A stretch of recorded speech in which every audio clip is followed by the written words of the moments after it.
සමාජ සංගායනා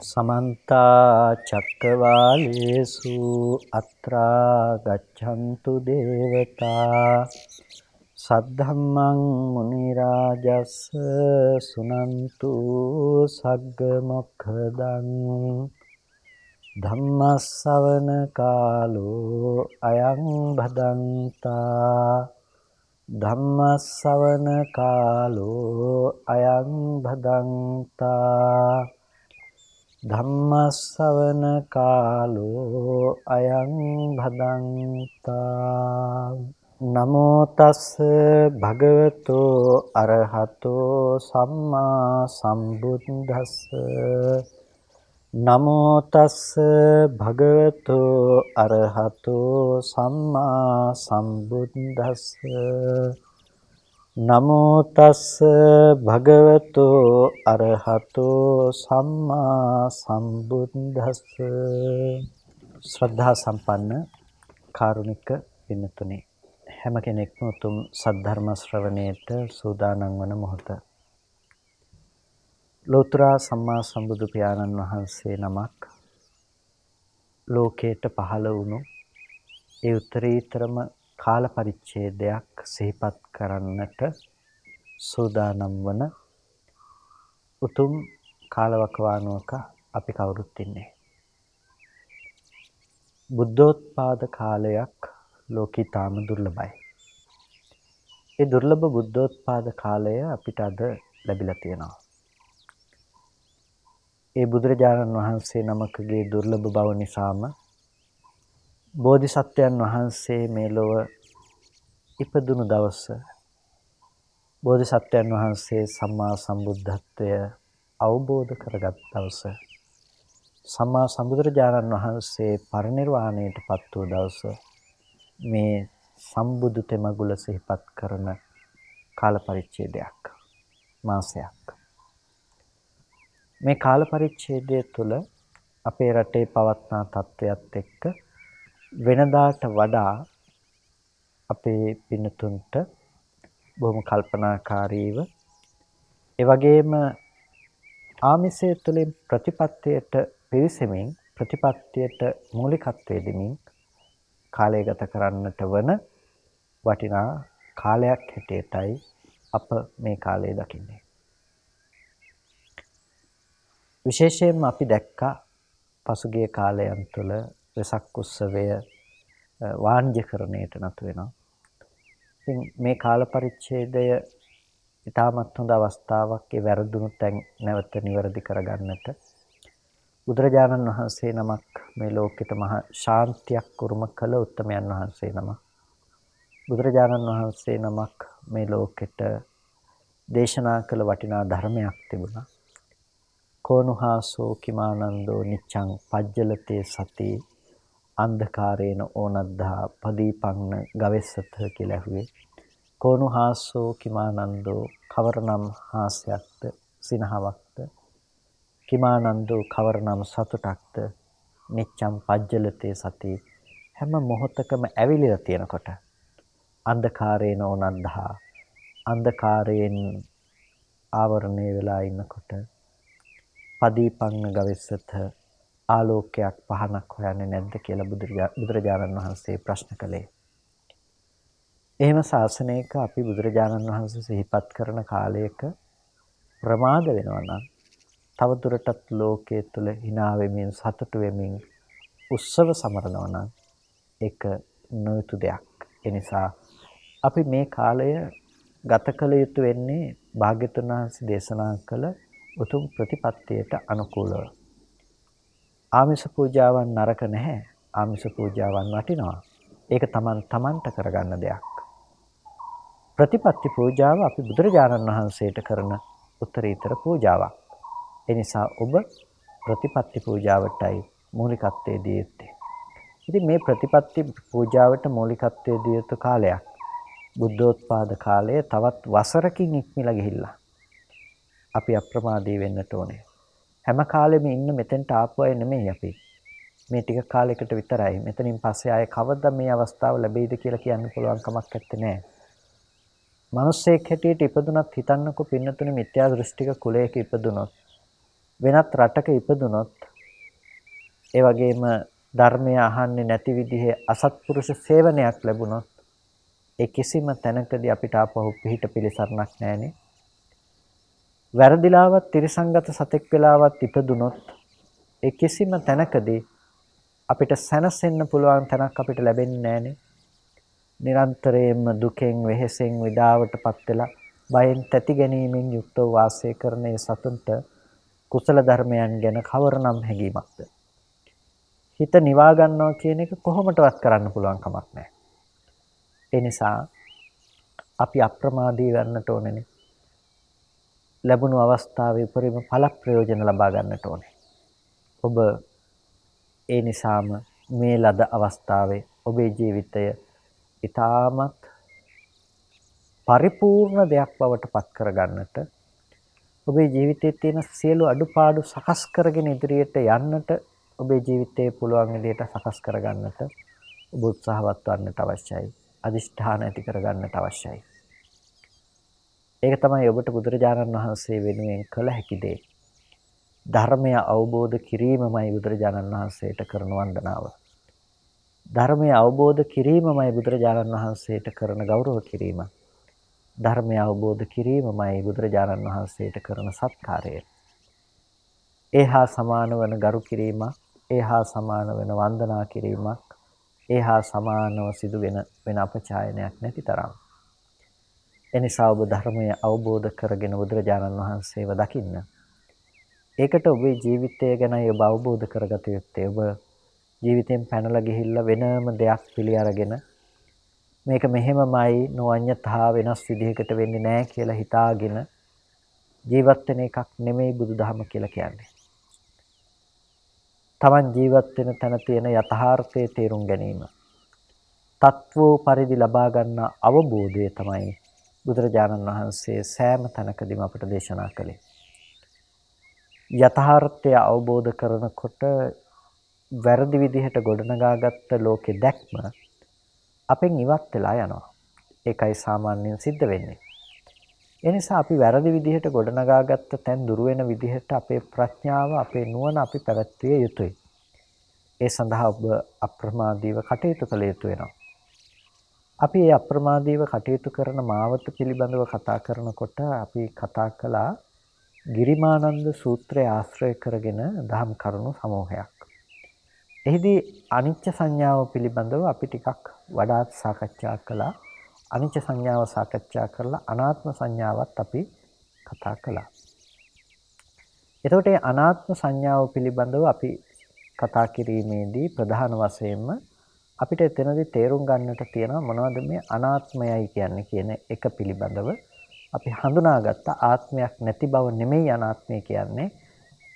ශුන්‍යතාවයට සාපේක්ෂව සත්පුද්ගල භවෙන් ශුන්‍යයි කියලා දකින්නකම ඒට අනුරූපව අපි තේරුම් ගත්ත අනාත්මයි කියලා කියන්නේ සත්පුද්ගල භවෙන් අපිට ආත්මවත් භවෙන් ඇසුරු කරන්නට දෙයක් නැති නිසා අනාත්මයි කියනවා කියන බව. ගිරිමානන්ද සූත්‍රයේදී එනිසා බුදුරජාණන් වහන්සේ අපට දේශනා කරනවා මොකද්ද අනාත්මයි කියලා කියන්නේ කියන එක. අනාත්ම සංඥාව ගැන දේශනා කරනකොට අපිට එතනදී පැහැදිලි වෙන්නේ මොකද්ද? චක්කුං අනත්තා, රූපා අනත්තා. එතකොට චක්කුං අනත්තා කියනකොට ඇස අනාත්මයි. රූපා අනත්තා, රූප අනාත්මයි. සෝතං අනත්තා, සෝතේ අනාත්මයි. ඒ වගේම සද්දා අනත්තා, සද්දය අනාත්මයි. මේ විදිහට ඇහැ රූප කන ශබ්ද නාසය ගන්ධය දිව රසය කය පොට්ටබ්බය මනස අරමුණු කියනකොට මේ ආධ්‍යාත්මික සහ බාහිර ධර්මයන්ගේ තියෙන අනාත්ම ලක්ෂණය. ඉති අජ්ජත්තිකේසු බාහිරේසු අනත්තානුපස්සීවා විහෙරති. නැතිනම් අනත්ත් සංඥාව ආධ්‍යාත්මික සහ බාහිර ධර්මයන් පිළිබඳව අනාත්ම සංඥා ඇතුව වාසය කරනවා. එතකොට ආධ්‍යාත්මික සහ බාහිර ධර්මයන් පිළිබඳව ලබන අනාත්ම සංඥාව අපිට ඊටාම වැදගත් වෙනවා. මේ ලෝකයේ පිළිබඳව තේරුම් ගන්නකොට අපි පසුගිය දේශනාව අවසන් කළේ ඒ ලෝකයේ පිළිබඳව කරපු අර්ථකථනය තුළ එමත් නැතිනම් ලෝකයේ පිළිබඳව භාග්‍යවතුන් වහන්සේ දේශනා කරපු තැන පිළිබඳව තමයි අපි විමසමින් සිටියේ. එතකොට එතන අපි විමසා බලනකොට අපි දැක්ක ලෝක පඤ්ඤාදී සූත්‍ර දේශනාවන්ගෙදී නැත්නම් ලෝක පඤ්ඤාත්‍ය ආදී තැන්වලදී මොකද්ද ලෝක ප්‍රඥප්තිය හැටියට පෙන්වුවේ ඇහැ රූප චක්කු විඥාන ආදී ධර්මයන් කියලා. එතකොට මේ දේවල් අපිට ලෝකය කියලා දේශනා කරනකොට අපි ලෝකය කියලා ඇසුරු කරන්නේ ඇහැට පෙනෙන රූප, කනට ඇහෙන ශබ්ද, නාසයට දැනෙන ගන්ධ, දිවට දැනෙන රස, කයට දැනෙන පොට්ටබ්බ, මනසට දැනෙන අරමුණු ආදී දේවල් සහ තදනුයාත මානසිකාරය සහ විඥානය කියන මේ ධර්ම තමයි අපි ලෝකය කියලා ඇසුරු කරන්නේ. එතකොට මේ ලෝකයේ පිළිබඳව හඳුනා ගැනීම ඉතාම වැදගත් වෙනවා අනාත්ම සංකල්පයේ තේරුම් ගැනීමේදී. මොකද අපිට තියෙන්නේ මේ ලෝකයේ පනවන තැනම තමයි ආත්ම සංඥාවත් ආත්ම සංකල්පනාවත් පවතින්නේ. ඒ නිසා මේ කාරණාව අපිට විමසලා තේරුම් අරගෙන ඉන්න එක අපිට ඉතාම වැදගත් වෙනවා. ඒකට බුදුරජාණන් වහන්සේ දේශනා කරන්නේ මොකද්ද? ඇස සහ රූපය. අපි ගත්තාම අනාත්ම වශයෙන් දකින්න කියලා අපිට දේශනා කරන්නේ ඇස රූප ඉරිමානන්ද සූත්‍රයට අනුව. ඊට පස්සේ අපිට දැන් ලෝකයේ පිළිබඳව දේශනා කරනකොට ඇස රූපය චක්කු විඥානය මේ ආදී ධර්මිය දේශනා කරනවා. අපිට දැන් මෙතනදී තේරුම් ගන්නට අවශ්‍යයි ලෝකය කියලා අපි යමක් කතා කරනවා නම් ලෝකය කියන දේ අපි කතා කරන්නේ ඇස ඇති කල්හි රූප ඇති කල්හි චක්කු විඥානය ඇති කල්හි. දැන් අපිට දර්ශන ලෝකයක් තියෙනවානේ. අපිට ලෝකය කියලා දකින්න පුළුවන් යමක් හම්බ වෙනවා. දකින්න පුළුවන් තැනක් අපිට ඇති බවට අපි ඇසුරු කරනවා. මොනවද අපිට දකින්න පුළුවන් දේ? දකින්න පුළුවන් ලෝකය. ඔබ අද ලෝකය කියලා යම්කිසි දෙයක් ගැන හිතනවා නම් කල්පනා කරනවා නම් මේ ගස් කොළන් කඳු රැලි නිම්න පර්වත මහ මුහුදු තියෙන ඒ වගේම මේ ඉරහඳ තියෙන ග්‍රහ ලෝක තියෙන මෙබඳු ලෝකයන් පිළිබඳව ඔබ කල්පනා කරනවා නම් ඒ සෑම දෙයක් ගැනම ඔබ කල්පනා කරන්නේ එක තැනකින්. ඒ තමයි ඇහැට දැකපු වර්ණ රූපයක් පිළිබඳව කල්පනා කරමින් මේ ගසය, මේ ගලය, මේ ගෙවල් දොරවල් කියලා අපි කතා කරන්නේ. ලෝකය කියලා අපි පනවලා තියෙන්නේ මොනවටද? එතකොට මේ අපි දැකපු ඇස කන නාසය ආදී මේ ආයතන ටික ඇති කල්ලි ගොඩනගෙන දේවල් වලටනේ. දැන් අපි කතා කරපු විදිහට ඇහැට නම් පෙනෙන රූපවලට අදාළව අපිට පෙනෙන ලෝකයක් තියෙන එක වර්ණ ලෝකයක්. එතකොට මේ ලෝකයේ ඇතුලේ අපිට ප්‍රඥප්ති තියෙනවා මේ ගස්කල් ගෙවල් දොරවල් සමුද්‍රවල් ආදී නොඑක් දේවල් ගැන තියෙනවා. ඉතින් මේ නානත්ත්ව දේවල් තියෙන ලෝකය ගැන හැඟීමක් තිබුණාට මෙතන තියෙන අන්තිම දේ මොකද්ද? අපි ලෝකය කියලා ඇසුරු කරලා තියෙන මොකද්ද? අපි ලෝකය කියලා ඇසුරු කරලා තියෙන ඇහැට පෙනුණු වර්ණ සටහනක්.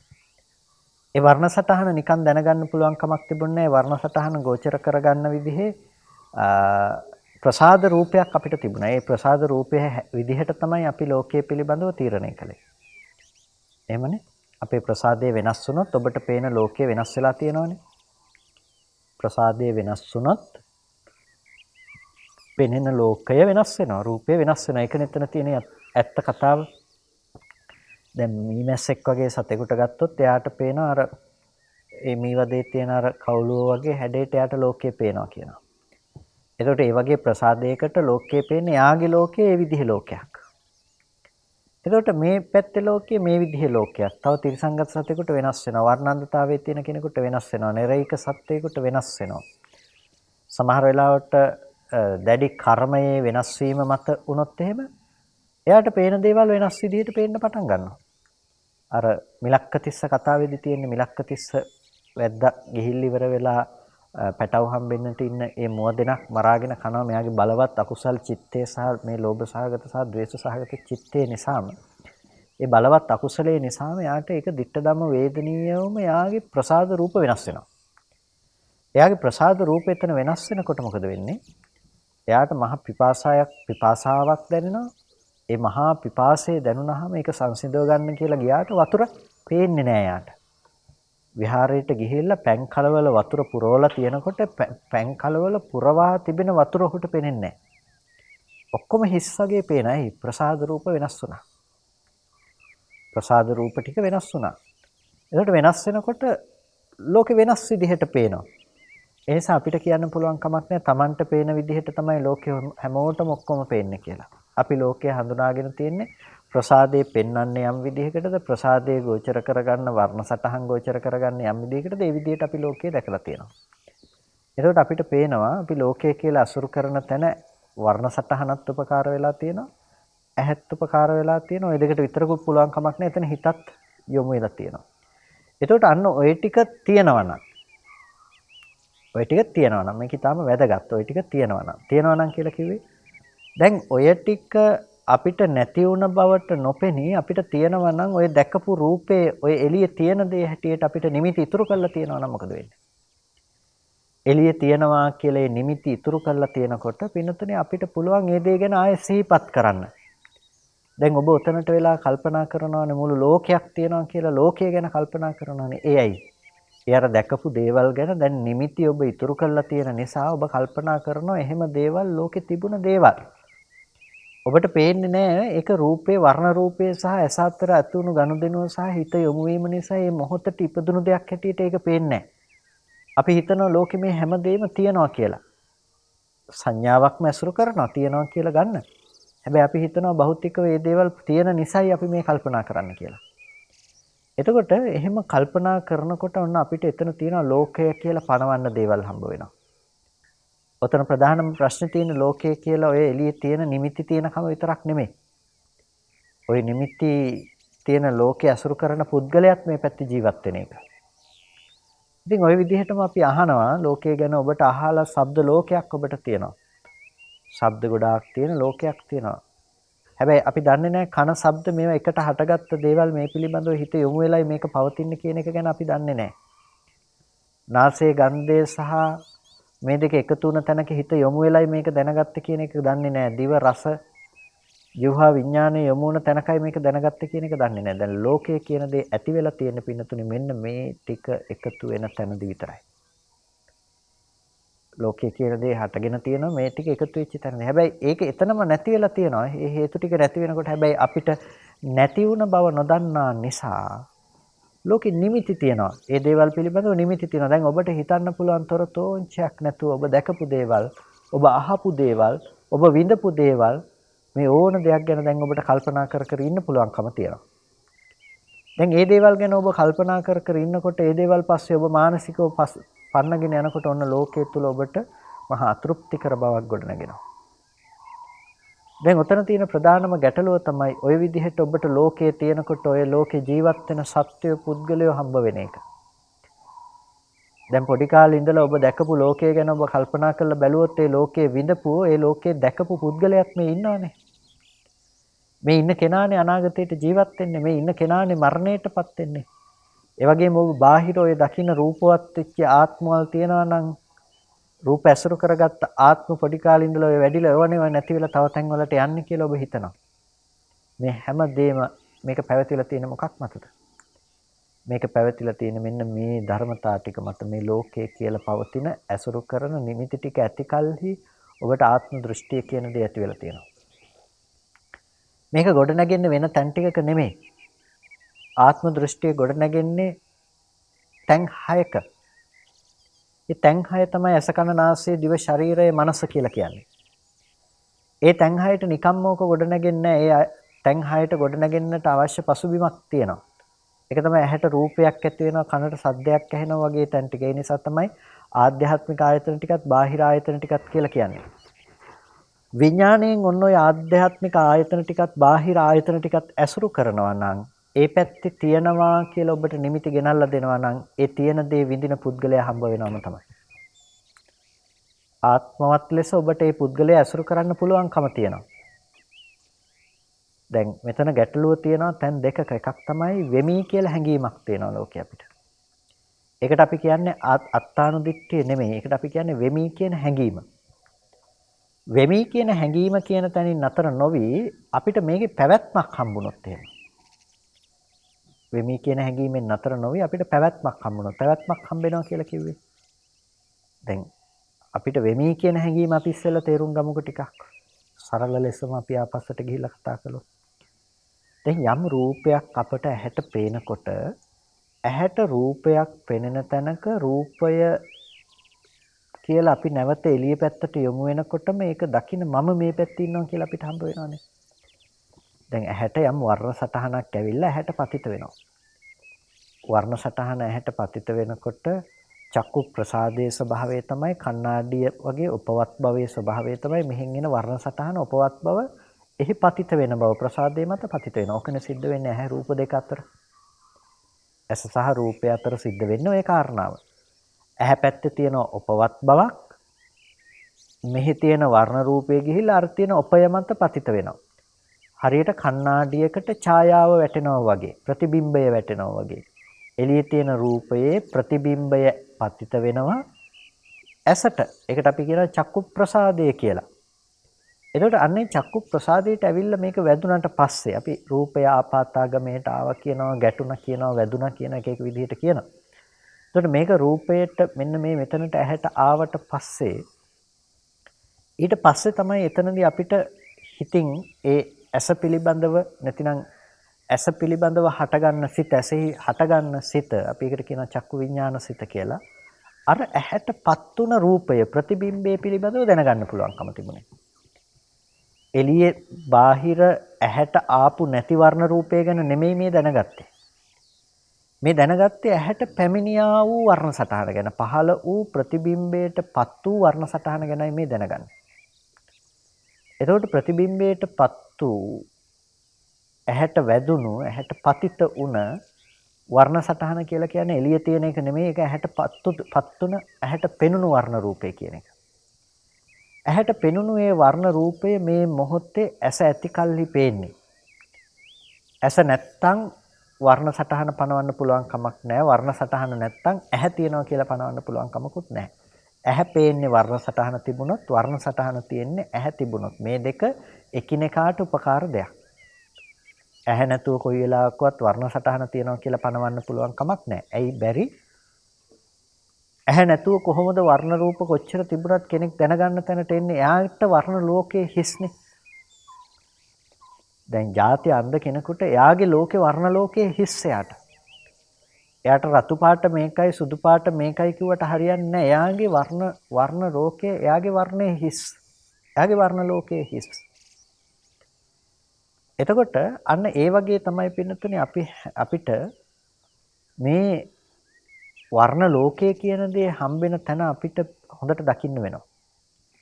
මෙතනදී අපිට ලෝකය කියලා පනවන්නේ, අපිට පේන ලෝකයක් පනවන්නේ ඇහැ තිබුණොත් තමයි. ඒ නිසා ඇස ඇති කල්ලි තමයි වර්ණ සටහන පනවන්න පුළුවන්කම තියෙන්නේ. ඇහැ නැත්තම් වර්ණ සටහන නැහැ, වර්ණ සටහන නැත්තම් ඇසේ පැනවීමක් නැහැ. මේ දෙකම ඇති බවට පනවන්න පුළුවන් කමක් නැහැ. මෙතෙන්ට හිත යොමුුනේ නැත්තම්. දැන් මේ හේතු තුනක් වැය වෙච්ච තැනක අපිට රූපය කියලා යමක් දැනගන්න පුළුවන්කම ලැබුණා. රූපය කියලා යමක් දැනගත්තාම අපි හිතන්නේ මේ රූපය කියලා තියෙන අර එළියේ තියෙන එක කියලා. ඒක අපි බාහිරට නැඹුරු කරනවා, බාහිරට පතිත කරලා තියෙනවා. අන්න එහෙම බාහිරට මේක පතිත කරලා තිබුණාට පස්සේ පින්නතුනේ අපිට තියෙනවා එළියේ බාහිර පවත්නා බවට ඇති කරගත්ත ඒ දේත් එක්කම තමන්ගේ පැත්තෙන් වෙමි කියන හැඟීමක්. තමන්ගේ පැත්තෙන් වෙමි කියන හැඟීමක් තියෙනවා. ඒ වෙමි කියන හැඟීමත් එක්කම ඒ කියන්නේ රූපේ එළියේ තියනවා කියලා පතිත වෙනවා නම් ඒ රූපේ දකින මමත් වෙමි කියන හැඟීමක් තියෙනවා. ඒකට කියනවා අපි අස්මිමානය කියලා. ඒ වෙමි කියන හැඟීම නතර වෙන්නේ නැහැ. මේක තියනවා දිගටම නොනවසී තියනවා. එතකොට ඒ රූපේ පෙනුනට පස්සේ ඊළඟට සද්දය ඇහෙනකොට අපිට ඒක ඇසුරු කරන්න අර වෙමි කියලා අපි ඉතුරු කරගත්ත දේත් එක්කම තමයි ඊට පස්සේ ආශ්‍රවයන්ගෙන් ඇසුරු කරන්නේ. ඊට පස්සේ මොකක්ද ඇසුරු කරන්නේ? කලින් රූපේ දැක්ක මම තමයි දැන් සද්දය ඇහුවේ. සද්දය අහන මම තමයි රූප දැකලා සද්දය අහපු මම තමයි ගඳ සුවඳ විඳින්නේ. ඒ මට තමයි රස විඳින්නේ. දැන් ස්පර්ශ ආයතන 6කින්ම යුක්ත පුද්ගලයෙක් අපිට හම්බ වෙනවනේ.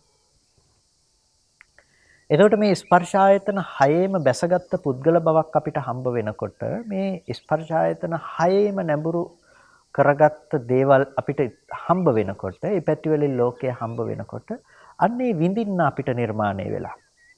එතන තියෙනවා ආත්මයක්. එතන තියෙනවා මේ දේවල් විඳගෙන මේ පවතින දෙයක්. දැන් මෙයා මරණින් මත්තේ ඉන්නවා හෝ නැහැ හෝ කියලා ඔය කෙනා ගැන දැන් අපිට කතා කරන්න පුළුවන්කම තියෙනවා.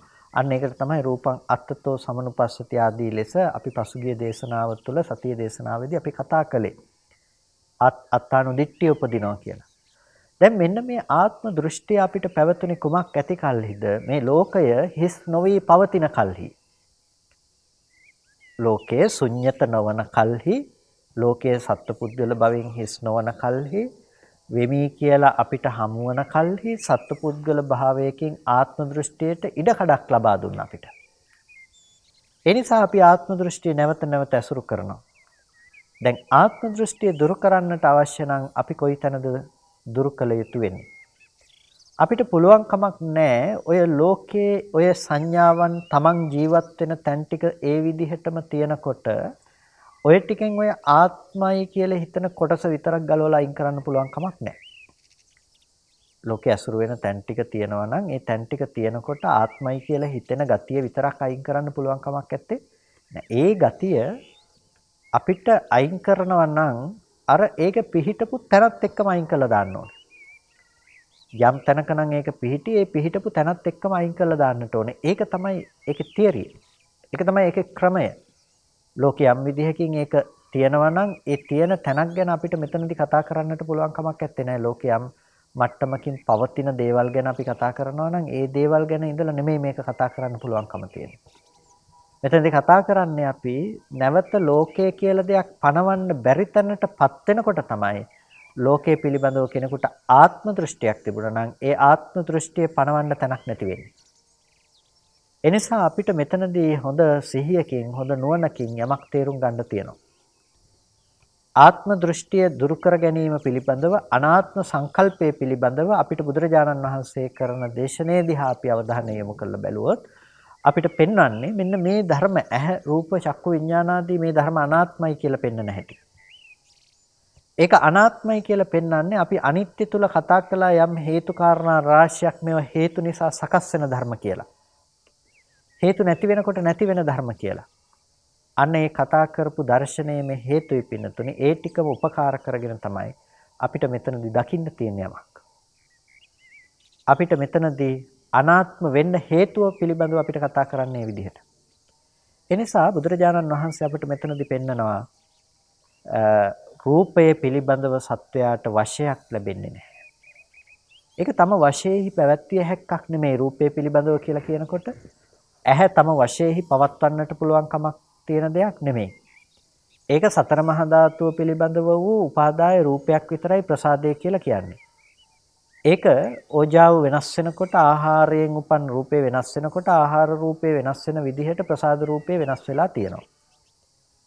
ඒක අපිට මේ කෙනෙක් පුද්ගලයෙකුට අවශ්‍ය විදිහට පවත්වන්න පුළුවන් දෙයක් නෙමෙයි. ඒ නිසා රූපේ පිළිබඳව වශයක් ලැබෙන්නේ නැහැ. තම වශයෙහි පැවැත්මක් පෙනෙන්නේ නැහැ. ප්‍රසාදයේ තියෙන යම් විදිහකටද ඒ විදිහටද බාහිර රූපයේ වර්ණ රූපය ඔබට පේනවා.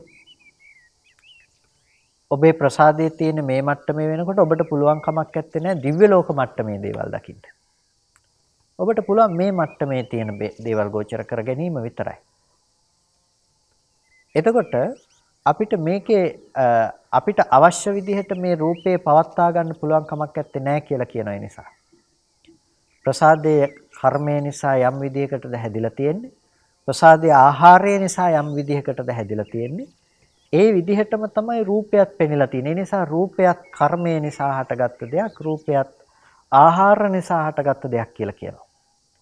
ඇහැට පෙනෙන වර්ණ රූපයත් කර්මය නිසා හටගත්ත දෙයක්, ආහාරය නිසා හටගත්ත දෙයක් කියලා කියනවා. අවිද්‍යාව නිසා හටගත්ත දෙයක් කියලා කියනවා. බාහිර රූපයත් අවිද්‍යාව නිසා හටගත්ත දෙයක් කියලා කියනවා. හේතුව මොකද්ද? හේතුව ඇහැ හදපු නිසායි රූපය තියෙන්නේ. ඇහැට තියෙන හේතු ටිකම රූපෙට පෙන්නනවා. ඒ කියන්නේ එළියේ තියෙන මේ වටාපත කියලා ඔබට මෙතන යම් රූපයක් වර්ණ සටහනක් ඇහැට ආවොත් මේ වර්ණ සටහනේ අවිද්‍යාව තියෙන නිසා නෙමෙයි. මේ රූපය හැදිලා තියෙන අවිද්‍යාව නිසා කියන එක නෙමෙයි. මේ රූපය පතිත කරගන්න ප්‍රසාදයේ ඉපදුවේ යම් හේතු ටිකක් නිසා නම් ඒ හේතු ටික කියනවා. එහෙනම් ප්‍රසාදයේ හැදුනේ හේතු ටික නිසා නම් පින්නතුනේ ඒ හේතු ටික හටගෙන නැති වෙලා යනවා නම් ඒ හේතු ටික නැති වෙලා යනකොට අර ප්‍රසාදයටපත් වෙච්ච රූපය අපිට තියෙන්න පුළුවන් කමක් නැහැනේ. ප්‍රසාදයටපත් වෙච්ච රූපේ තියෙන්න පුළුවන් කමක් නැත්තේ. ඔබ කණ්ණාඩිය ඉස්සරහට ගිහිල්ලා ඔබේ ප්‍රතිබිම්බය කණ්ණාඩියේ පේනකොට ඒ කණ්ණාඩිය අයින් කරන්න බෑනේ ප්‍රතිබිම්බය එතන ඒ පැත්තේ තියෙනකොට. ඒක අයින් කරන්න පුළුවන් කමක් නැහැ. එතකොට මේ අනාත්මතාවය පිළිබඳව අපි මෙතනදී කතා කරනකොට අපිට දැන් දකින්න වෙනවා මේ Tamanට අවශ්‍ය විදිහට මේ දේවල් මේ විදිහට පවත්ව ගන්න බෑ. දැන් අපි කතා කරපු විදිහට අපිට ඇහැ කියන දේ අපිට අවශ්‍ය විදිහට පවත්ව ගන්න පුළුවන් විදියක් නෑ. ඒ රූපේ කියන දේ අපිට ඕන විදිහට තියාගන්න පුළුවන් කමක් නැත්තේ නැහැ. ඒකට ඒ දේ සමුවට පැමිණිලා රූපේ කියන දේ ඒකේ දේ එතනින් ඉවර වෙනවනේ. ඒක ඊට පස්සේ නැවත ආපහු තියෙන්නේ රූපේ නෙමෙයි. ඒ ඇහැ නැති වෙලා යනකොට ඇහැ නැතිව ඒ වර්ණ රූපේ විතරක් එතන ඉතුරු වෙලා තියෙනවා එහෙම නෙමෙයි. අර අපි කණ්ණාඩිය ළඟට ගිහලා කණ්ණාඩිය නැති වෙනකොට ප්‍රතිබිම්බේ එතන තියෙනවා එහෙම නෙමෙයිනේ. අන්න ඒ විදිහට මේ රූපයේ ඇත්ත යථාර්ථයත් ඒ විදිහටම තමයි. එතකොට මේ ටික එකතු වුණ කල්හි හටගන්න දේ ඉතුරු නැතුව නැති වෙලා යනවා. මේකේ තියෙනවා මේ තම වශයෙහි පැවැත්විය නොහැකි කමක්. තම වශයෙහි මේක තියාගන්න බැරි ගතියක් තියෙනවා. ඒ නිසා තමයි රූපං වසෝන ලබති කියලා කිව්වේ. තම වශයෙහි මේ රූපය තම වශයෙහි පවත්වන්න බෑ. ඇස කියන එක තම වශයෙහි පවත්වන්න පුළුවන් දෙයක් නෙමෙයි. කන ශබ්ද කියන ඒවා මේ දේවල් තම වශයෙහි පවත්වන්න පුළුවන් දෙයක් නෙමෙයි. මේ ආදී ලෙස මේ රූපේ පිළිබඳව කතා කරනකොට ඇස කන නාසය දිව ශරීරය කියන ටිකත් රූප ශබ්ද ගන්ධ රස ස්පර්ශ කියන ටිකත් තම වශයෙහි පවත්වන්නට පුළුවන් ධර්ම නෙමෙයි. ඒ දේවල් හැම වෙලාවකදීම එකින් එකට හේතු ටික එකතු වෙනකොට ඇති වෙලා ඒ ටික නැති වෙනකොට නැතුව යන දේවල්. එතනින් පස්සේ දේවල් තියෙනවා නෙමෙයි. ඒ විදිහට තමයි අපිට රූපේ පිළිබඳව අපි තේරුම් ගත යුත්තේ. රූපේ පිළිබඳව අපි අවබෝධ කරගත යුතු වෙන්නේ. ඒ වගේම අපිට වේදනාව කියන දෙයක් වශයෙහි තියෙන්නේ නැහැ. වේදනාව කියන දෙයක් වශයෙහි පවත්වන්නට පුළුවන් දෙයක් නෙමෙයි. අපිට දැන් වේදනාව කියන දේ වශයෙහි පවත්විය හැකිනම් ඔබේ ජීවිතේට දුක වේදනාව දැනෙනකොට ඔබට පුළුවන්කම තියෙන්නට ඕනේ දැන් දුකෙන් එපා මට සැප විතරක් තියාගන්න ඕනේ කියලා හිතන්න. සැප වේදනාව අනිත්‍ය නොවි පවත්වා ගන්න ඔබට පුළුවන්කම තියෙන්නට ඕනේ. ඇයි ඒක ඔබ වශයෙහි පවත්වන්න ඔබට පුළුවන්කම තියෙනවා. එතකොට දැන් මෙතන තම වශයෙහි පැවැත්විය හැකි නම් ප්‍රධාන ගති දෙකක් තියෙන්න ඕනේ. Tamanට ඒක අවශ්‍ය විදිහට කළමනාකරණය කරගෙන පවත්වා ගැනීමේ හැකියාව තමා සතු විය යුතුයි. එතකොට Tamanට අනිත්‍ය නොවි පවත්වා ගන්නට පුළුවන්කම තිබිය යුතුයි. එතකොට මෙන්න මේ විදිහට අපි අරගෙන බලනකොට අපිට පේනවා වේදනාව කියන එක තම වශයෙන්හි පවත්වන්නට පුළුවන් දෙයක් නෙමෙයි. මේ විදිහටම සංඥාව කියන එක, සංස්කාරය කියන එක, විඥානය කියන එක මේ එකක්වත් අපිට ඕන විදිහට තියෙන දේවල් නෙමෙයි. හේතුව මොකද්ද? මේ දේවල් හේතු නිසා සකස් වෙන ධර්ම. එහෙනම් හේතු වෛකල්‍ය භාවයෙන් හේතු විකලත්වයකටපත් වෙනකොට මේ හටගත්ත දේ විකලත්වයකටපත් වෙනවා. ඒක වෙනස් වෙලා යනවා. ඒක තමයි එතන තියෙන ස්වභාවය.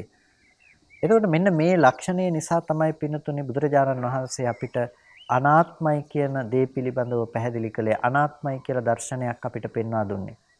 නිසා අර අනිත්‍යතාවය ගැන කතා කළා වගේම අපිට කතා කරන්නට වෙන තැනක් තමයි අනාත්ම ධර්මය කියලා කියන්නේ. මොකද මේ අනාත්ම ධර්මය කියන දේ අපිට මෙතනදී තේරුම් ගන්නට අවශ්‍යම වන දේ තමයි මේ දේ කතා කරනවා තැන් දෙකකින් හේතු ප්‍රධාන කාරණා මාතෘකා දෙකක් යටතේ. එකක් තමයි අපි ඔය කිව්වේ අවශ්‍ය පවත්ත සලක්ෂණ වශයෙන් කියලා. ඒ කියන්නේ තම වශයෙන්හි මේ දේවල් පවත්තලා තියාගන්න පුළුවන් කමක් නැහැ. යමක් ආත්ම නම් ඒක තමන්ගේ වශයෙන්හි තියාගන්න පුළුවන්කම තියෙන්න ඕනේ. රූපය ආත්ම නම් රූපේ තමන්ට මෙසේ වේවා කියලා හිතලා තමන්ට අවශ්‍ය විදිහට එන රූපේ තියාගන්න පුළුවන්කම තියෙන්න එපේ. රූපේ කෙරෙන් දුක එන්නේ නැති වෙන්න, මේක වයසට යන්නේ නැති වෙන්න, මේක දිරන්නේ නැති වෙන්න, මේක තමන්ට ඕන විදිහට තමන්ට තියාගන්න පුළුවන්කම තියෙන්න ඕනේ. ඒක තමයි වශයෙන්හි පැවැත්ම කියලා කියන්නේ. දැන් අපිට යම් කිසි දෙයක් අපි වශයෙන්හි තියනවා නම් අපි හිතනවා නම් ඒක තම වශයෙන්හි තියෙන දෙයක් කියලා. ඒ වශයෙන්හි අපිට ඒ දේ පවත්වන්න පුළුවන්කම තියෙනවා. දැන් මේ වටාපොත්ත මම වශයෙන්හි තියෙන නිසා තමයි මේක මට හොලවන්න පුළුවන්කම තියෙන්නේ. එතකොට මේ රළු මට්ටමේ උදාහරණයක් එතනදී පැහැදිලි කළේ. ඒක කඩන්න ඕනේ නම් කඩන්න පුළුවන්, මේ විදිහට රකින්න ඕන නම් රකින්න පුළුවන්කම තියෙනවා. මේක දැන් මේ තමයි තම වශයෙන්හි පවත්වන්න පුළුවන්කම කියලා කියන්නේ. ඒකේ අධිපතිත්වයක් තියෙනවා, ඊශ්වරත්වයක් තියෙනවා. Tamanට අවශ්‍ය විදිහට ඒ දේ නොවෙනස්ව පවත්වා ගැනීමක් තියෙනවා. ඒකට ඒක නොවෙනස්ව පවත්වන කෙනෙක් ඉන්නවා.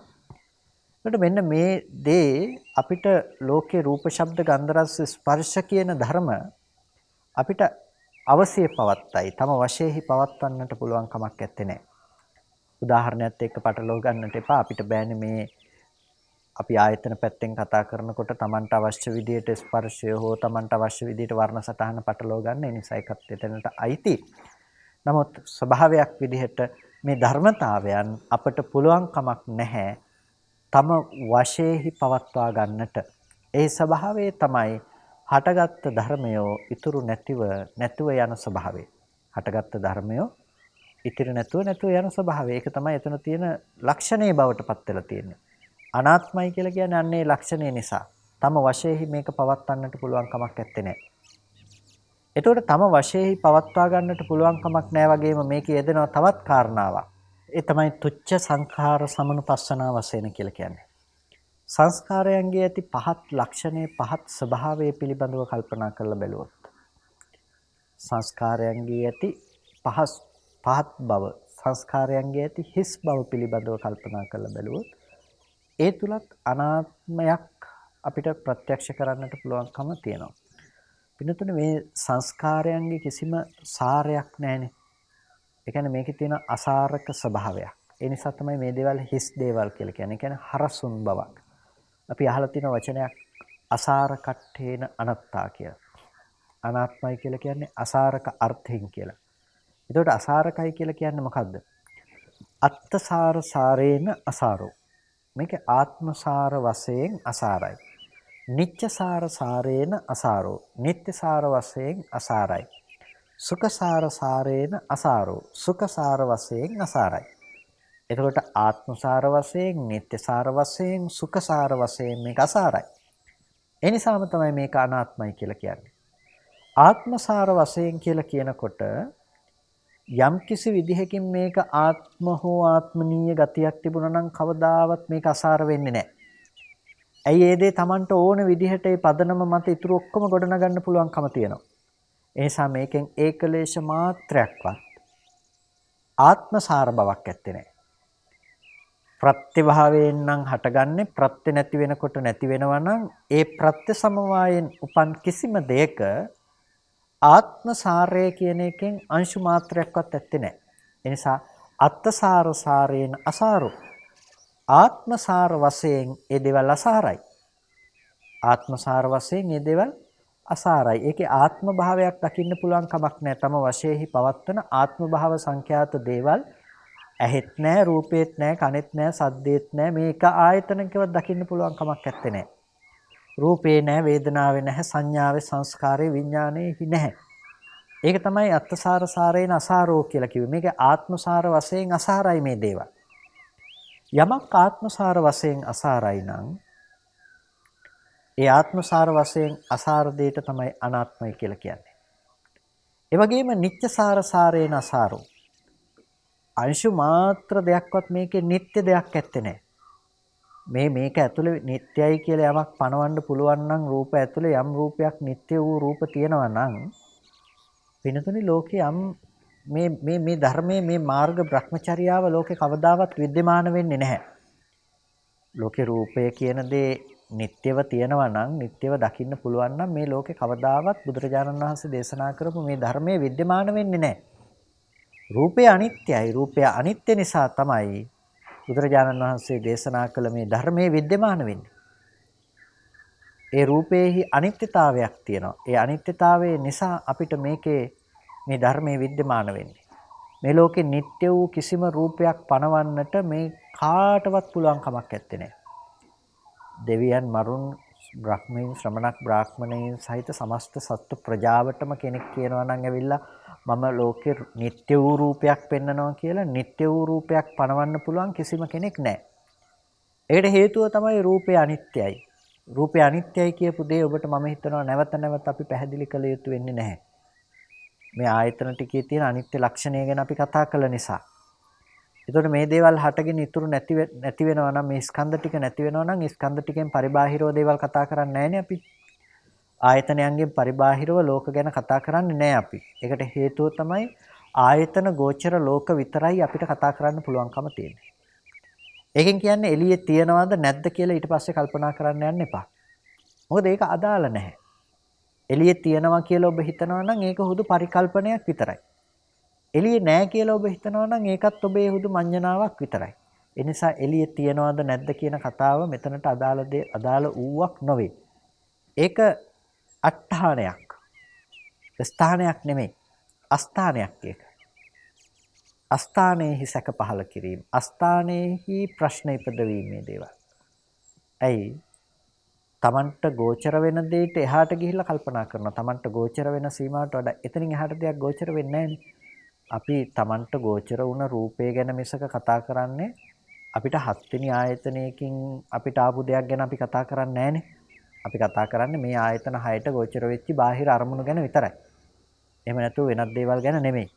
නිසා අපිට මෙතනදී දකින්නට සිද්ධ වෙනවා මෙතන සිද්ධ වෙන දේ ගැන අපි කල්පනා කරලා බලනකොට අපිට මෙතන ඇත්තටම සිද්ධ වෙන යථාර්ථය මොකක්ද කියලා. එතකොට අපිට පේනවා මේ එකක්වත් නිත්‍යසාර බවකින් තොරව හේතු ඇතිකල්හි හටගෙන හේතු නැති වෙනකොට නැති වෙනවා. දල වශයෙන් කතා කරන්නකෝ අපි රූප ගැන කතා කළේ රූප ලෝකය ගැන කතා කළේ කොහොමද කියලා. ඇහැ රූප සිත එතනට යොමු වුණාට පස්සේ ඇහැ රූප චක්කු විඥාන තුන ඇතිකල්හි කන සද්ද සෝත විඥාන ඇතිකල්හි. එතකොට ඒක මත අපි ප්‍රඥප්ති ගොඩ නගාගෙන ඉන්න පුළුවන් දුව පුතා ගෙවල් දොරවල් කියලා ඒක වෙනම කතාවක්. හැබැයි ඇහැ රූප චක්කු විඥාන කියන ටික ඇතිකල්හි තමයි අපිට රූප දකින්න පුළුවන්කම ලැබුණේ. ඒක ඒ මොහොතේම නැති වෙලා ගියා. හැබැයි අපි එළියේ තියනවා කියලා ගත්ත සංඥාව තියෙන නිසා අපි හිතනවා ලෝකේ තියනවා කියලා. ඒක අපිට නිට්ටයයි කියලා ගත්ත සංඥාවක් නේ. වැරදිවට ගත්ත දෙයක්. ඒක දිට්ඨියක් වශයෙන් අපි අසුරු කරනවාද? හැබැයි මේකේ නිට්ටයසාර බවක් ඇත්තේ නැහැ. මේකේ ඒ නිට්ටයයි කියලා ගන්න පුළුවන් තැනක් ඇත්තේ නැහැ. හරියට කෙසෙල් වනයේකට ගිහිල්ලා හරයක් හොයන මිනිස්සේ කෙසෙල් කඳක් අරගෙන කපලා හරය අරටුව හොයාගන්නට කියලා කෙසෙල් පතුරු ගලවගෙන ගිහිල්ලා අන්තිමේටම අරටුවක් දකින්නේ නැතුව වෙහෙසටපත් වෙනවා වගේ මේ දේවල් ඇස්සේ සාරයක් හරයක් හොයන්නට ගියොත් හරයක් තියෙන එකම දෙයක්වත් ලෝකේ පණවන්න පුළුවන් කමක් නැත්තේ නෑ. ඇයි ලෝකේ නොවෙනස්ව පවතින දේවල් පණවන්න බැරි නිසා. ලෝකය කියලා පණවන්නෙම ඒ තැන හටගෙන නිරුද්ධ වෙන ධර්මතාවයකට Nirodhe නොදන්නා මෝඩකමකින් නිසා. මේක විමසා බලනකොට අර මෝඩකමට ඉඩ නැති වෙනවා. එතකොට මෙතන පේනවා තම වශයෙන්හි පවත්වන්නට පුළුවන් කමක් නැහැ වගේම මෙතන තියෙනවා තමන්ට ඕන විදිහට තියාගන්න බැරි අනිත්‍යයට පත්වන ස්වභාවයක්. ඒ ස්වභාවය නිසාම මේකේ අසාරක බවක් ඒ නිත්‍යසාර සාරයේ වශයෙන් මේකේ සාරවත් බවක් නැහැ කියන එකක් කියන කාරණාව කෙනෙකුට අවබෝධ කරගන්න පුළුවන්කම තියෙනවා. ඒ වගේම මෙතන තියෙන අනිත් දේ තමයි සුඛසාර සාරේන සාරෝ. ලෝකේ සැපයි කියලා කෙනෙක් කල්පනා කරනවා නම් සැපයි කියලා කතා කරන්නට පුළුවන් කිසිමම දෙයක් මේ ටික ඇතුලේ නැහැ. ඇයි? රූපේ පැත්තෙන් සැප පණවන්න පුළුවන් කමක් නැත්තේ නෑ. රූපේ ඒකාන්තයෙන් කෙනෙකුට කාටවත් සැප ගෙනල්ලා නැහනේ. රූපේ සැප ගේනවා නම් එකම රූපේ දකින හැමෝටම සැපගෙන විද්දෙන දෙයක් බවට පත් වෙන්න ඕනේ. ඒ සැප රූපෙ තිබිලා එනවා නම් එහෙම වෙන්නේ නැහනේ. එකම රූපය ගැන ඔක්කොටම සැප උපදින්නේ නැහැ. ඒ නිසා ඒක අපිට එහෙම කතා කරන්න පුළුවන් කමක් නැහැ. ඒ නිසා රූපයේ සැප තියනවා කියලා කෙනෙක් කියනවා නම් ඒක ගන්න වැරදි දෘෂ්ටියක්. ඒ නිසා සුඛසාර සාරේන අසාරෝ සැපවත් භවෙන් මේ රූපය අසාරයි. සැපවත් භවෙන් රූපය කවදාවත් සාරවත් උනේ නැහැ. අපිට ඒක පණවන්න පුළුවන් කමක් නැහැ. ස්පර්ශ ප්‍රත්‍යයෙන් හටගත්ත වේදනාව සැපසාර වශයෙන් නිට්ටයව තිබුණේ නැහැ. සුඛ වේදනාවක් තියෙන්න පුළුවන්. ඒක ස්පර්ශ ප්‍රත්‍යයෙන් හටගත්ත දෙයක්. ස්පර්ශ නිරෝධයෙන් ඒකත් නිරුද්ධ වෙලා යනවා. යමක් හටගෙන නැති වෙලා යනවා නම් ඒ දේ සැප ඇති දෙයක් හැටියට පනවන්න පුළුවන් කමක් නැහැ. සුඛ වේදනාවේ අනිත්‍ය දුකක් වන නිසා. එතකොට අපිට මෙතන හම්බ වෙනවා වේදනාවේ තියෙන අසාරක අර්ථයක්, වේදනාවේ තියෙන අසාරක ස්වභාවයක්. ඒකට තමයි අසාර කට්ඨේන අනත්තා කියලා කිව්වේ. මේ අසාරක අර්ථය අපිට පුළුවන් කමක් නැහැ පින්නතුනේ මොනයම් ආකාරයකට හෝ වෙනස් කොට දක්වන්නට පුළුවන් කමක් නැත්තේ නෑ. අසාරක අර්ථය තමයි රූපයේ ස්වභාවය, අසාරක අර්ථය තමයි රූපයේ ලක්ෂණය. ඒ නිසා තමයි අසාර කට්ඨේන අනත්තා කියලා කිව්වේ. අසාරක බවින් අනාත්මයි කියලා කියනවා. එතකොට අවශ්‍ය පවත්ත සලක්ෂණා වශයෙන් කියලා කිව්වා. තම වශයෙන්හි පවත්වන්න පුළුවන් කමක් නැහැ කියලා. තුච්ච සංඛාර සමනුපස්සනා වශයෙන් කියනකොට සංස්කාරයන්ගේ තියෙන පහත් ලක්ෂණය පිළිබඳව අපි මෙනෙහි කරලා බලනකොට අපිට හම්බෙනවා ආත්මසාර වශයෙන් නැහැ කිසිම හරයක්, නিত্য සුඛ වශයෙන් අපිට නැහැ කිසිම හරයක් කියලා අපි අසාර බවක් දකිනවා. මොනවා ගැනද? වේදනා, රූප වේදනා, සංඥා, සංඛාර, විඥාන කියන ස්කන්ධ ගැන. රූපය ගැන කියනකොට ඇස කන නාසය දිව ශරීරය ගෝචර රූප වෙන රූප ශබ්ද ගන්ධ රස ස්පර්ශ කියන මේ දේවල් ටික ගැන. මේවා එකක් ඇතුළේවත් කිසිම සාරවත් බවක් ලබන්න පුළුවන් කමක් නැහැ. මෙන්න මේ පිළිබඳව තමයි අපි මානසිකාරයේ වැඩි යුතු වෙන්නේ. ඒකට තමයි අනත්ත් සංඥාව කියලා කිව්වේ. ඒකයි රූපං අනත්තා, රූපය අනාත්මයි. රූපය අනාත්ම වෙන්නේ කොහොමද කියලා අපි බැලිය යුතුයි. චක්කුං අනත්තා කියනකොට ඇස අනාත්ම වෙන්නේ කොහොමද කියලා අපි බැලිය යුතු වෙන්නේ. ඒකට අපිට ඇහැ ගැන අවබෝධයක් තියෙන්න ඕනේ. අපිට රූපය ගැන අවබෝධයක් තියෙන්නට ඕනේ. එතකොට මේකේ අනිත්‍යතාවය හා ප්‍රතිසංයුක්තව තමයි අනාත්මතාවය කියන දේ පැන නගින්නේ. අනිත්‍ය ලක්ෂණය නැති තැනක අනාත්ම ලක්ෂණයක් පෙනෙන්නේ නැහැ. අනිත්‍ය ලක්ෂණය යම් තැනක නැත්නම් එතන ආත්ම ලක්ෂණයක් පෙනෙනවා. නිට්ටය බව නම් තියෙන්නේ, නිට්ටය බව පේන තැනක ආත්ම ලක්ෂණයක් තියෙනවා. ඒ නිසා අනිත්‍යතාවය ප්‍රතිවේද කළ ආකාරයටම අපි අනාත්මතාවයත් ප්‍රතිවේද කළ යුතුයි. ඒ නිසා මම හිතනවා අපි අනිත්‍යතාවය කතා කරපු තරම්ම විස්තරාත්මකව මේක කතා කළ යුතු නැහැ කියලා. මොකද මේ පරයයන් සියල්ලම අනාත්ම සංඥාවටත් අදාළයි. හැබැයි එතනදී අරකේ හටගෙන වැය වෙන බව මූලික කරගෙන වඩනකොට මෙතන සත්පුද්ගල බවින් හිස් කියන දේ මූලික කර ගැනීමයි මෙතන තියෙන ප්‍රධානත්වය. ඒ නිසා මේක සංඥා දෙකක්. අතනදී අනිත්‍යතාවය බලනකොට මෙතන අනාත්මතාවය බලනවා. එතකොට මෙතනදී රූපයේ හැකියාව, වේදනාවේ හැකියාව අපි සම්මර්ෂණය කරලා බලනවා. එතකොට සංඥාව, සංස්කාර, විඥානයන්ගේ හැකියාව පිළිබඳව අපි බලනවා. එතකොට මේව ප්‍රත්‍ය නිසා හටගත්ත දේවල් කියලා බලනවා. එතකොට ප්‍රත්‍ය නිසා හටගත්තා නම් ප්‍රත්‍ය නිරෝධයෙන් නිරුද්ධ වෙන බව අපිට පේනවා. අන්න ඒ විදිහට දකිනකොට අපිට මේක ඇතුලේ කිසිම නිත්‍ය වශයෙන් ගන්නට අවශ්‍ය සුදුසු දේවල් තියනවා කියලා අපිට පේන්නේ නැහැ. අන්නේ නොපෙනෙන බවට තමයි අනාත්මයි කියලා කියන්නේ. ඒ සත්පුද්ගල භවෙන් ශුන්‍යයි කියලා ගත්ත බවට. සත්පුද්ගල භවෙන් ශුන්‍යයි නම් ඒ තැනක තියෙන ශුන්‍යත චේතෝ විමුක්තියක් උපදව ගන්න පුළුවන් මඟ. ඒ තමයි ලෝකය නිමිති වශයෙන් ඇසුරු කරන තැනක සත්පුද්ගල ආත්ම භාව වශයෙන් ඇසුරු වෙන තැනක හුදු ධර්මතා රාශියක හට ගැනීම සහ වැයවීම පේනවා. සත්පුද්ගල භවෙන් මේ ධර්මතාවයන් පනවන්නට ඉඩකඩක් නැහැ කියන එක අපිට අවබෝධ කරගන්න පුළුවන්කම තියෙනවා. එතකොට අන්න ඒ නිවැරදි අවබෝධය නිසා පින්නතුනි අපිට ඒ තැන්වලදී කෙලෙස් සහගත සංඥා මානසිකාර ඇසුරවන්නට ඉඩ නැතුව තියෙනවා. ඒ නිසා අපි කටයුතු කළ යුතු වෙන්නේ මෙන්න මේ කාරණාව සියුම් නුවණින් අවබෝධ කරන විදිහට, ප්‍රත්‍යක්ෂ කරන විදිහට. ඒකට තමයි අනත්ත් සංඥාව වඩනවා කියලා කියන්නේ. ඒකට අපි ගිරිමානන්ද සූත්‍රයට අනුකූලව අපි මේ කාරණාව ගැන බැලුවොත් ඇහි අනාත්මතාවය, රූපේ අනාත්මතාවය පෙන්වන්නේ, කනේ අනාත්මතාවය, ශබ්දේ අනාත්මතාවය පෙන්වන්නේ. එතකොට මේ එකක් ඇතුළේවත් අපිට ආත්මයක් ගැන කතාවක් කතා කරන්න පුළුවන් කමක් නැති වෙනවා. අපි මුලින් කිව්ව ආත්මවත් බව ගොඩ නැගෙන්නේ ඇහැට රූපේ පේන තැනකදී නැවත නිමිති ඉතුරු වෙනකොට දකින්න කෙනා මේ පැත්තේ නිර්මාණය වීම තුල කියලා. එතකොට දැන් ඒ පදනම නැති වෙලා යනවා කියන දේ දකිනවා නම්, ඒ පදනම ඇතුලේ ආත්ම හෝ ආත්මීය දේවල් අපිට පේන්නේ නැතිනම්, එතකොට අපිට එතන ගොඩ නැගෙන්නේ අනාත්ම සංඥාවක්. ඒ නිසා අනාත්ම සංඥාව වඩන ඔබ අපිට ආත්මයක් කියන දේ ගොඩ නැගෙන්නේ කොයි තැනක මොන විදිහටද කියන එක ගැන ඔබ නැවත තහවුරු වෙන විදිහට ඔබේ මනස හසුරවන්න පුරුදු වෙන්න. ඔබේ මනස ඒ ඔස්සේ හසුරවන්න ඔබ පුරුදු වෙන්න. ඔබ පුරුදු වෙනකොට ඔබට එතන දකින්න පුළුවන්කම තියෙනවා. එතකොට මේ හේතු ප්‍රත්‍ය භාවයේ නිසා හටගන්න ලෝකේ පැවැත්මක් මිසක හේතු නැති වෙනකොට නැති වෙන ධර්මතාවයක් මිසක මේකේ අර අසාරක ස්වභාවයක් තියෙන කියන එක ඔබට ප්‍රත්‍යක්ෂ කරගන්න පුළුවන්. එතකොට ඒ ලක්ෂණය නිසා තමයි අනාත්ම සංඥාව ඔබ වැඩි යුත්තේ. ඒ වැඩි වීම සඳහා ඔබේ මනස භාවිත කළ යුතු විශේෂ බවටපත් වෙන්නේ ආයතන ධර්මතා ටික. ඒ ආයතන ටික ඇති කලෙහි තමයි ඔබ මේ දර්ශනය දියුණු කළ යුතු වෙන්නේ. ඒ ආයතන ටික ඇති කලෙහි තමයි ඔබ ඔබේ මනස භාවිත කළ යුතු වෙන්නේ.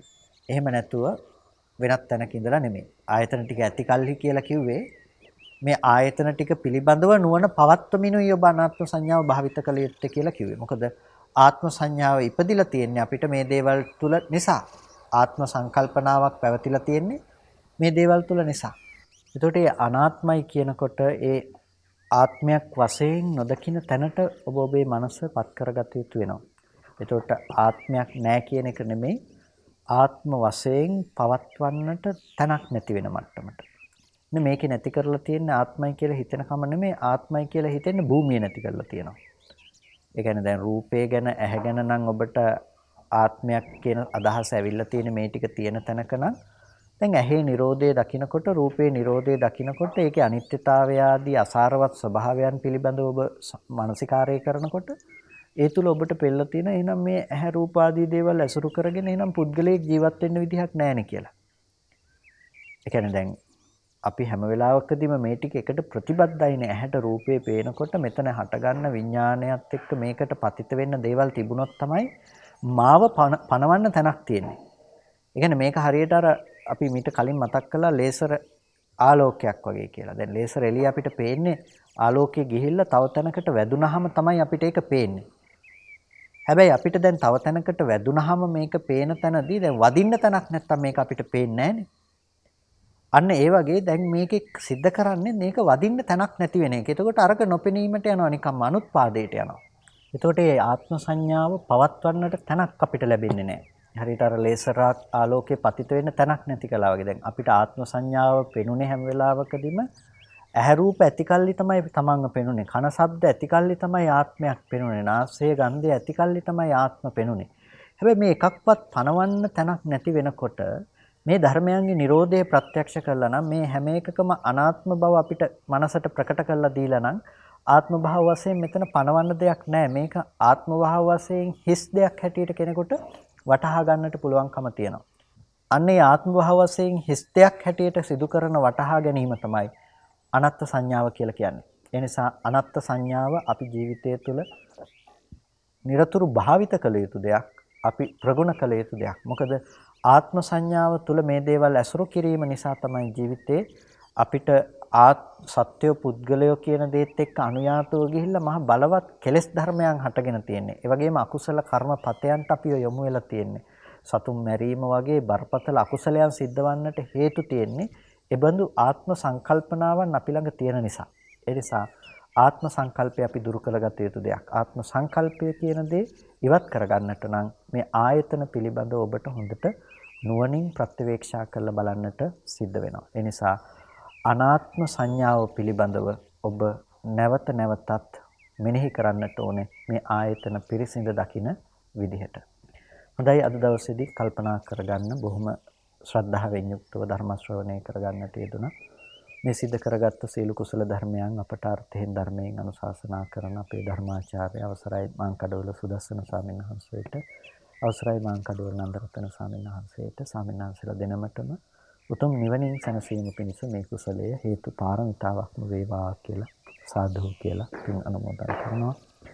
ඒ වගේම සියලු දෙවියන්ටත් අපි මේ පින් අනුමෝදන් කරමු. ආකාසට්ඨා ච බුම්මට්ඨා දේවා නාග මහිද්దికා පුඤ්ඤන්තං අනුමෝදිත්වා චිරං රක්ඛන්තු බුද්ධ ශාසනං චිරං රක්ඛන්තු බුද්ධ ශාවකං බෝධයන්තු සිවං පදං.